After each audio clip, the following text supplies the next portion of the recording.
Instrument.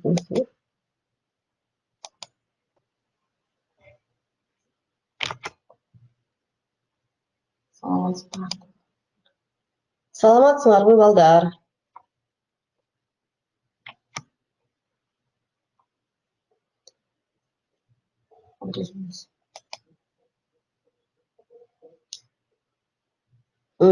Алмамбет, саламатсыңбы? Маанайыңар жакшыбы балдар? Жакшы эс алдыңарбы? Айзада, кандай Айзада, жакшыбы? Саламатчылык. София жакшы. Алмамбет жакшы.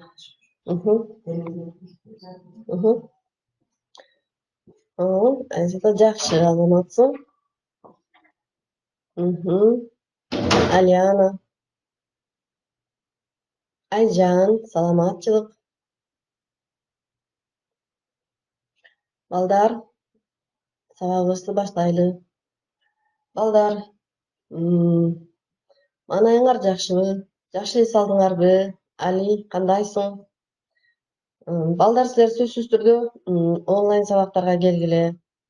Алмамбет жакшы. Онлайн сабактарга катышкыла. Ооба. Балдар, силер жазган тапшырмаңардын бардыгын көрдүм. Баарыңарга жооп берип атам. Анан тапшырма аткарбаган балдарга айтайын деп ойлоп жатам. Балдар, сөзсүз түрдө тапшырмаңарды менин почтама жөнөткүлө. Болбосо WhatsApp номеримен деле жөнөткүлө. Сөзсүз бул бааларыңардын бардыгы тең журналга коюлат. Азыр журнал ачыла элек болуп атат. Ошон үчүн силер сөзсүз түрдө тапшырмаңарды жөнөткүлө. Азамат Алмамбет, Айжан, дагы көп кыздар жазышкан. Мен баарыңарга өзүңөргө жооп берип атам. Ошондуктан дайыма тапшырмаңарды аткарыңар. Балдар, анда биз өткөн сабакта бир аз токтолобуз. Бүгүнкү биздин өтө турган темабыз тексттер менен иштейбиз. Өзгөн шаары, анан Суусамырда деген тексттер менен иштеп, өткөн сабакта өтүлгөн сүйлөм, баш мүчөлөр жана айкындоочу мүчөлөр дегендерди кайталайбыз. Сабагыбыздын максаты Өзгөн шаары жана Суусамырда деген тексттер менен таанышасыңар, түшүнөсүңөр, суроолорго жооп бересиңер, жаңы сөздөрдү үйрөнөсүңөр, сүйлөм түзөсүңөр жана көнүгүүлөрдү иштейсиңер. Өнүктүрүүчүлүк максаты алган билимиңерди турмушуңарда колдоносуңар, кыргыз элинин тарыхый эстеликтерин билесиңер жана баалайсыңар. Ал эми тарбия берүүчүлүк максаты кыргыз тилин баалап, тил аркылуу көп нерсени көптү билүүгө тарбияланасыңар. Жана ошондой эле бири-бириңерди сыйлап угасыңар. Балдар, бул Өзгөн шаары. Силер Өзгөн шаары жөнүндө билесиңерби? Өзгөн шаары кайда жайгашкан? Элман, кайда жайгашкан Өзгөн шаары? Ол азаматсың. Элман Азамат Ошто жайгашкан. Бул Өзгөн шаарындагы тарыхый мунара болбосо Өзгөн шаарынын киреберишиндеги Манастын эстелиги, балдар. Балдар, Өзгөн шаары деген текстти ачкыла. Китебиңердин 11-бетинде турат. Ой, азаматсың Элман, сен өзүң өзгөндүк болосуңбу? Балдар, Өзгөн шаары деген текстти ачасыңар, азаматсың Элман, 11, 12, 13 беттерди карагыла. Ошол жерде тексттер жазылган. Биринчи тапшырма. Текстти окуп, баш мүчөлөрдү табасыңар. Кайсы сөз түркүнөн жасалганын айтып бересиңер. Өзгөн шаары Кыргызстандагы байыркы шаар. Шаардын биздин заманга чейин 1-2 кылымда пайда болгондугу жөнүндө орто кылымдагы араб, перс, түрк тилдеринде жазылган даректерден улам билебиз, маалымат алганбыз. Азыркы мезгилде байыркы Өзгөндүн калдыгы жана архитектуралык курулуштары сакталган. Орто кылымдагы мүрзөлөрдөн табылган жазуу 12-15 кылымдарга таандык. Орто кылымдардын аягында шаардын аймагы бир кыйла кичирейип, чакан шаарга айланган. Бабурдун китебинде Ферганадагы 8 шаардын ичине кирген эмес. 19-кылымдын башында Көкөн хандыгына өткөн.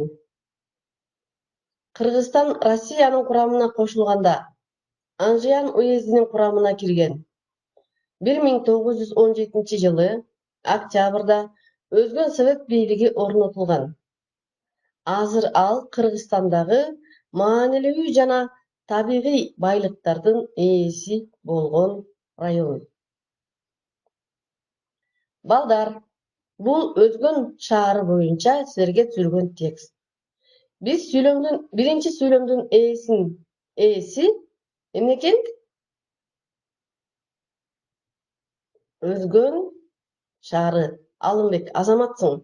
Ал эми баяндоочу Азамат Айдана. Ой, Азамат, баарыңар азаматсыңар.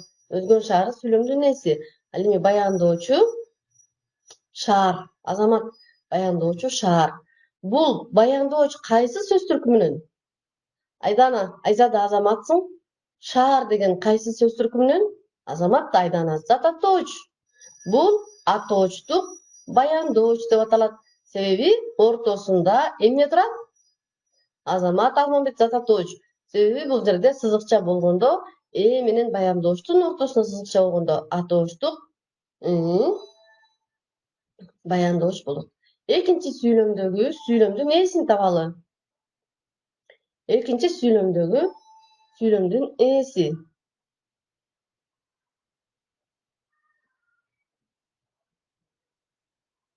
Барбы экинчи сүйлөмдүн ээси?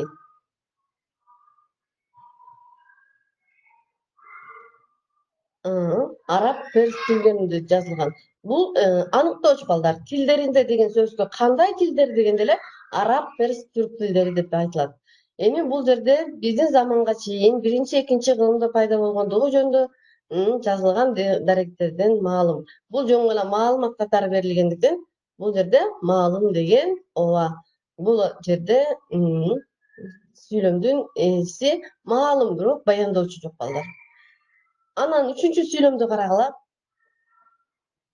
Үчүнчү сүйлөмдүн ээси. Сүйлөмдүн ээси.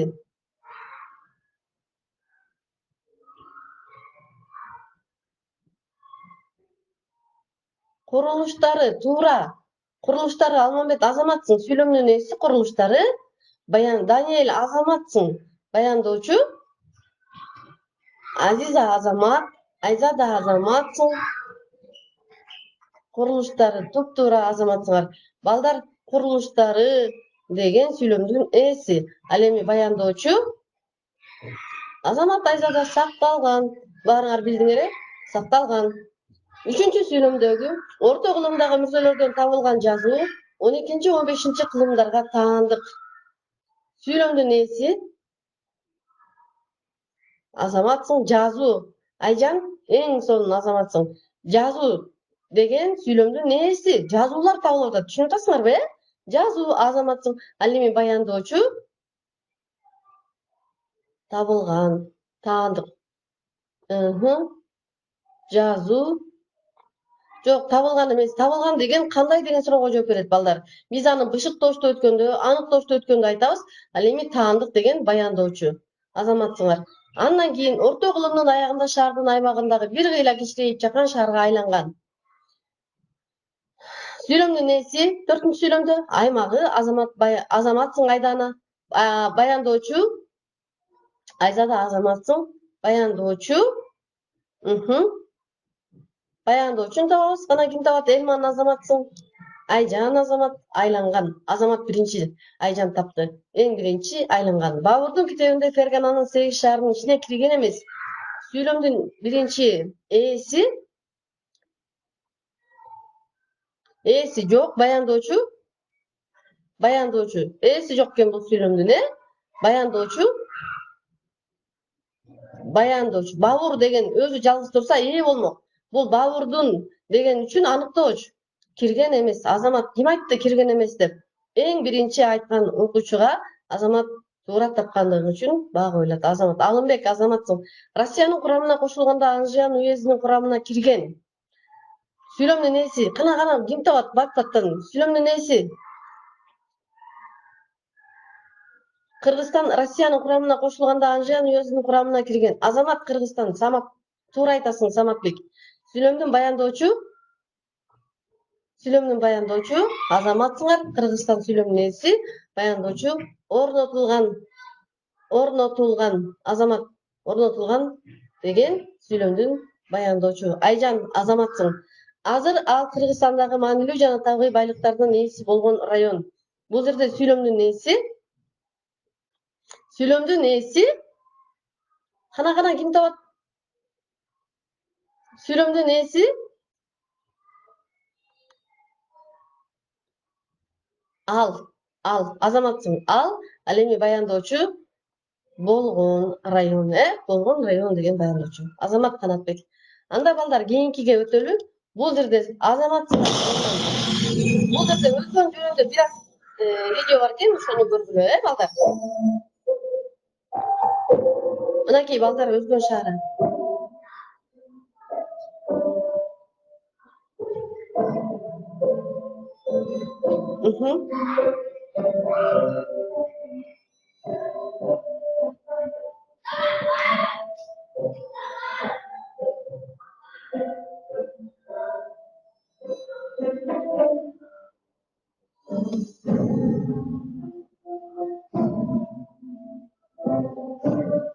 Азаматсың.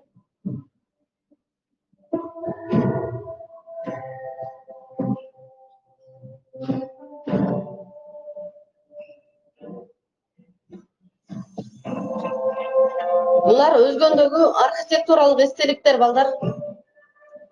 Байыркы архитектуралык эстеликтер. Мынакей, бул дагы Өзгөндөгү тарыхый эстелик.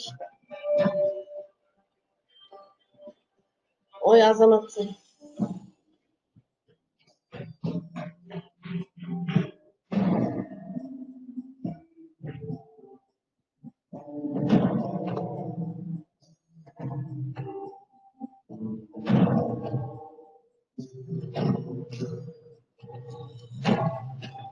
Хусейн ибн Хасан деген 11-кылымга таандык, балдар. 1152 жылы Хусейн ибн Хасан тарабынан ооба курулганы. Карагылачы, илгери эле биздин ата бабаларыбыз кандай кыйын болгон.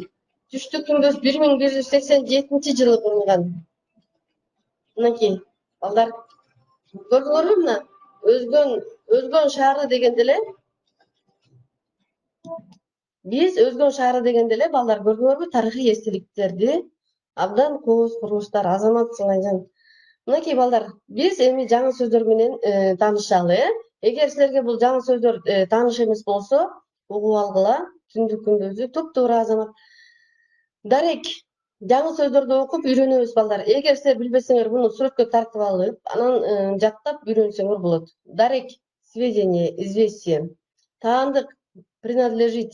Чакан, малый. Кыйла, несколько. Курам, состав. Карамагы, подчиненность. Орнотулган, установлен. Маанилүү, важный. Табигый байлыктар, природное богатство. Балдар, түшүндүңөрбү? Булар кимдин карамагында экен? Кимдин, кайсы мамлекеттин карамагына өтүп кетип, анан кайра Кыргызстанга кандай, кайсы учурда келген? Билишиңер керек, балдар. Кананда бул сүйлөмдөрдү айтылыш максатына карай табалы. Төмөнкү сүйлөмдөрдү айтылыш максатына карай тапкыла дейт. Кана биринчи сүйлөм, жаңы окуу жылы башталды. Кандай сүйлөм? Сүйлөмдү кайталап көрөлү. Сүйлөм айтылыш максатына карай 4кө бөлүнөт, Азамат, Айжан, 5 сага. Бүгүн айдын канчасы? Экинчи сүйлөмдү карайлы, балдар. Элман, экинчи сүйлөмдү кара. Экинчи сүйлөм. Айжан, дагы Айжан таап койду. Бул кандай сүйлөм экен? Суроолуу сүйлөм. Азаматсыңар. Үчүнчү сүйлөм. Акырын сүйлөсө болбойбу? Элман, азаматсың. Саматбек, азаматсың. Айзада, Алымбек, азаматсыңар. Өзүң түзгөн режимди бузган жоксуңбу? Суроолуу сүйлөм. Бул дагы. азаматсыңар. Барып айт, бири да кетпесин, тапшырманын баары аткарылсын. Кандай сүйлөм бул? 5-чи сүйлөм, балдар. 5-чи сүйлөмдү карагыла. Барып айт, бири да кетпесин, тапшырманы баары аткарылсын. Аткарылсын, 5-чи сүйлөм. Алиана, кандай сүйлөм? Жай сүйлөм, буйрук сүйлөм. Азамат Айжан, аткарылсын дегенде леп белгисин койбосок дагы бул жерде буйрук сүйлөм болушу мүмкүн экен. 6-чы, тур күрөш, сени менен урушалы деп келишиптир дейт. Бул жерде жай сүйлөм. Асманда булуттар көчө баштады. Жай сүйлөм. Кап, мынчалык терең кетпесең болмок дейт. Бул да жай сүйлөм. Кантейин, тагдырдын жазмышына баш ийдим да. Жай сүйлөм. Адам эркиндиги жашасын. Азамат Саматбек 5 сага. Балдар, бул жердеги текст сүйлөмдөр силердин Рената азаматсың. Бул жерде сүйлөмдөрдүн бардыгы тең китебиңерде бар. Айдана, китебиңерде бар. Ушул китебиңердеги сүйлөмдөрдүн жай сүйлөмдөрдү суроолуу сүйлөмгө жана буйрук сүйлөмгө келтирип жазасыңар. Үйгө тапшырма ошол болот. Мен аны сабактын аягында дагы түшүндүрөм. Андан кийин балдар дагы бир текстти окуйлу. Ошол эле китебиңердин 12-чи бетинде турат. Суусамырда текстти окуп түшүнөбүз. Кана биринчи мен окуп берейин. Суусамыр дагы Кыргызстанда жайгашкан. Бул жайлоо. Элман, сен биякта да болгонсуң, Ошто баратканда жолдо Суусамыр жайлоосу бар. Азаматсың. Суусамыр жердин керемети. Жашыл бетегеси, узун чөбү белден буралат, ыргалат. Ою да, тоосу да гүлгө бөлөнгөн. Мал жер бетин бербей жайылып жүрөт. Алардын артында койчулар да, жылкычылар да, уйчулар да жүрөт. Балдар көрдүңөрбү? Керемет жайлоо. Карагылачы, ушунчалык чөбү бийик, мал оттогонго ыңгайлуу. Тоонун башында кар жатат. Ал берки тоодо болсо чөптөр. Малдар ушунчалык ысыганда салкын жактарга барып оттошот.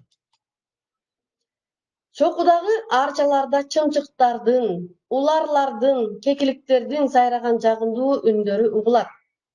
Эмнегедир тоонун тентек суусу күрүлдөйт, шаркырайт, чачырайт. Карагыла, тоонун башындагы мөңгүлөрдөн суулар ээрип, суулар агып атат, өзөн болуп. Көрдүңөрбү, шаркырап агып атат. Мынакей арчалар жатып өсөт. Кыргызстандагы тоонун башындагы арчалар жерге жатып өсөт. Бирок ушул арчаларды күйрүсөңөр, кандай жыттары сонун болуп, жыттанып, адамды ар кандай вирустардан сактайт. Мына балдар, бул арчалардын башында чымчыктар, уларлар, кекиликтер сайрашат. Мынакей, түзөң деп коет, түз жерлер. Тиги түзөңдөгү ак, боз чатырлар, боз үйлөр, алачыктар, малчылардын үйү. Алар бул жерде күзгө чейин малдарды тоюндурат, көбөйтөт, семиртет. Күздө гана жакага түшүшөт. Суусамырда Бишкек, Талас, Мерке, Луговой, Тянь-Шань малдары жайылат. Кыргызстандагы эң сонун жайлоо ушул Суусамыр.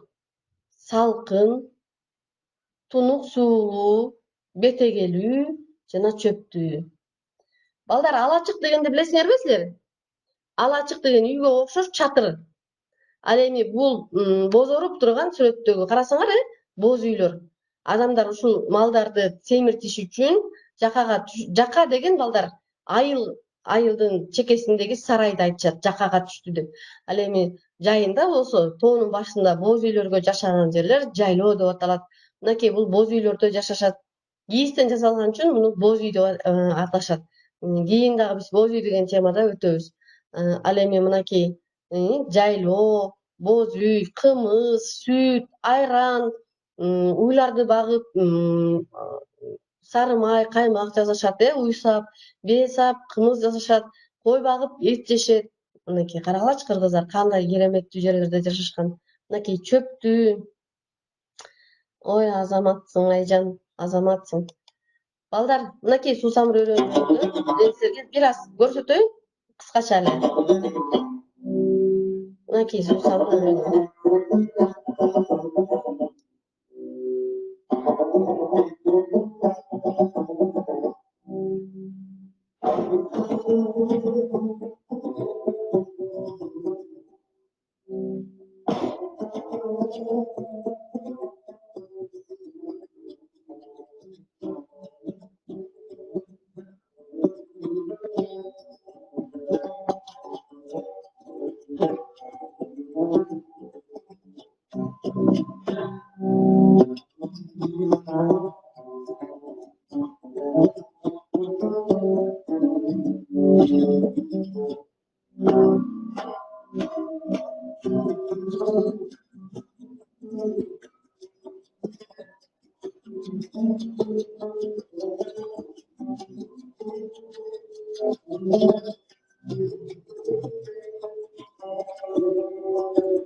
Gördüңөрбү балдар?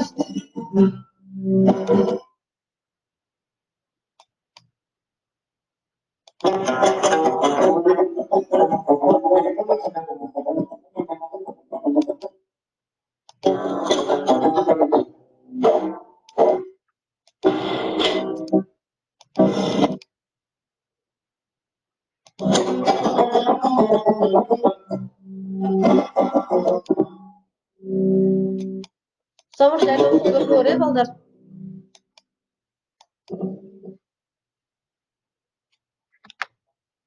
Балдар, жаңы сөздөр менен сүйлөмсөбүз. Бул жерде жаңы сөздөр бар экен. Керемет деген сөз, Керемет деген сөздүн синоними кооз деген сөз экен. Суусамыр жердин эмнеси? Керемети. Карагылачы балдар, керемет деген сөз чудо. Орусчасы чудо экен, Андан кийин тентек суу, бурное течение. Мынакей шаркырап тоонун башынан аккан сууну тентек суу деп айтабыз. Түшүндүңөрбү, балдар? Тентек суу.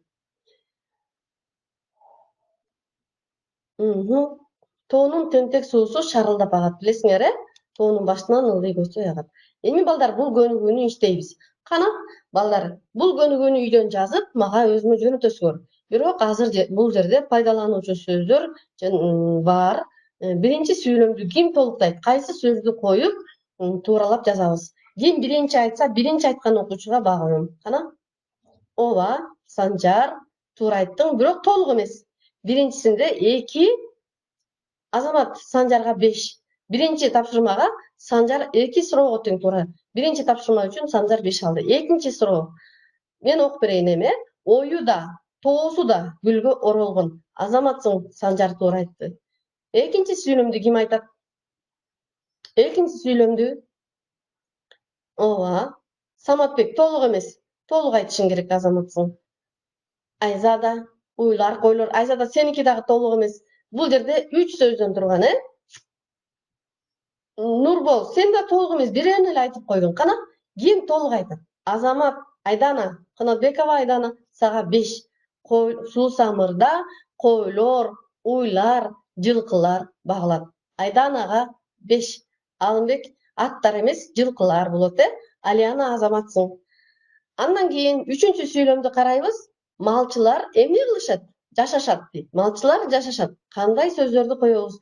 Кана, биринчи боз үйлөрдө, алачыктарда. Азамат Айдана, Айзада, Айзада айтты. Малчылар боз үйлөрдө, алачыктарда жашашат. Кана, Азамат Айжан туура жазды. Руфат боз үйдө жашайт. Азамат толук жазышыбыз керек, Андан кийинки Алманбек, алар малдарды Муратжанов Нурбол. Көбөйтөт. Толук жазабыз. Алмамбет. Көбөйтөт. Дагы эмне кылат? Айжан. Айжан биринчи жазды. Айжан. Айдана жазды. Айжан, Айдана алдыңар. Айзада сен да алдың, азаматсың. Дагы ким? Кана? Нурбол. Нурбол. Сен бирөөнү жазбай калдың. Дагы ким 5 алгысы келет? 5 ала электерге тапшырма берип атам. 5 алгандар айтышты. Айжан айтты, Айзада айтты. Элман, убакыт бүтүп калдыбы? Алар малдарды семиртет, тоюндурат, көбөйтөт. Азамат. Руфат азаматсың? Азамат. Саматбек 5 коеюн сага. Саматбек биринчи тапты. Анда балдар суроолорго жооп жазабыз. Рената азаматсың, мынакей. Сабакта жакшы жооп бергендерге дагы баа коем. Өзгөн шаары кандай шаар? Мунара кайсы мезгилдерге таандык? Сусамыр жайлоосунда кандай өзгөчөлүктөр бар? Малдын кандай түрлөрү өстүрүлөт? Кыргызстандын